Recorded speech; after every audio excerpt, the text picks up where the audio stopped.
الله أكبر.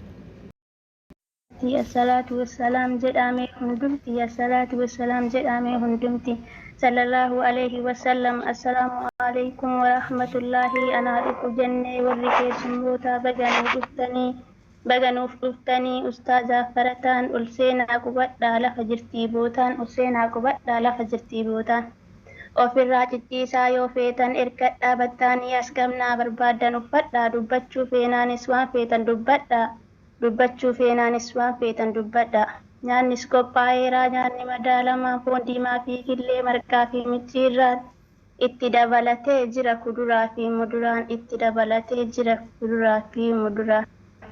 Allahu Akbar.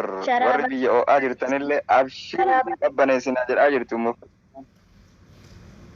Sharaaba feenaanis jira. Aannan ho'aa fi itittuu mirindaa fi kookaan ispiraayitii faantaa maangoo fi burtukaanni hundumtuu ni jira. Galata ilaahii mee galata galcha wallaahi billaahi mee galata galcha wallaahi billaahi. Homaan sodaatiin haadhaatiin of dhugaa yoo rakkoon jiraates qabna doktoroota yoo rakkoon jiraates qabna doktoroota. Achiin tankaarfadhaa gara eebbifamtoota koongiraajuleeshin eebbifamtoota har'aa baga gammaddanii hundumtii keessanii bu'aa bahii baay'ee keessa dabartanii bu'aa hojii keessanii har'aa argattanii bu'aa hojii keessanii har'aa argattanii. Alhamdulillaahi alfa marraa baga gammaddanii jedhamee hundumtuu hadaraa baga gammaddanii jedhamee hundumtuu hadaraa. Barkan qur'aana buusee amiirota fa'aa nullee itti taanee duubaan hedduu ba'aa. Nullee itti taanee duubaan hedduu ba'aa isaan nu hin hibanne nullee nu dandahaa kunoo asiin gahan nullee nu dandahaa kunoo asiin gahan kalaama ol aanaa irra deddeebinee jennaanii milkaaha irra deddeebinee jennaanii milkaaha.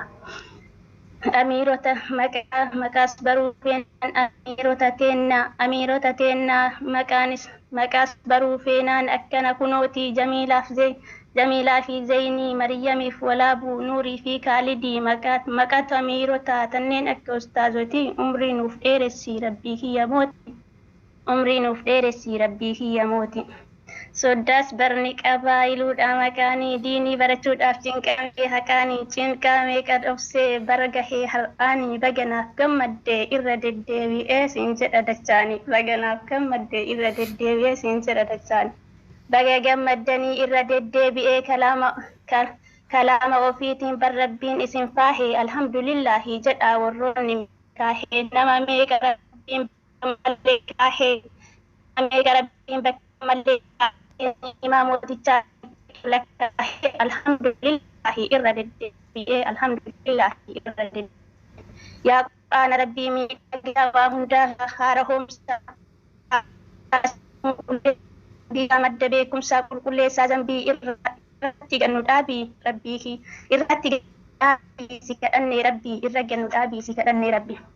Waa isiniif himaamee na dhageeffadhaa harkaan hundaa barachuudhaa tokkoffaan shahaadaa rabbiin gabbaruudha Muhammad ergamaa itti amanuudha. Lamaffaan salaata dhaabuudha. Sadaffaan zakaadhaa waan qabdu kennuudha. Arfaffaan soomaa waajiba guutuudha. Shanaffaan hajjiidha kunis sharihaadha. Asitti dhaabbadhaa harkaan shananii gama ustaazotaa achi darbuufanii yaa ustaazota koo qaroo sammuu kootii barsituu nu baase wallaala dukkanaati yaa ustaazota koo ibsaa akka aduu kan sirra baratee dukkanatti baduu ulamaa'ii jechuun samiitii lafti rooba hin qabne hongeedha baay'atti ulamaa'ii jechuun akka marga lafaatii lafti marga hin qabne namatti hin toltu ilaalcha ijaati. Ulamaa'ii jechuun akkasii baraati. Kanaaf jaallatee si faarsa dhalootiin jabaadhaa baradhaa. Jabaadhaa irraa fayyadamaa warri akka kooti. Amma deemuuf kahee asitti dhaabbadhaa hunduma keessanuu dhiifama gaafadhaa dhiifama naaf godhaa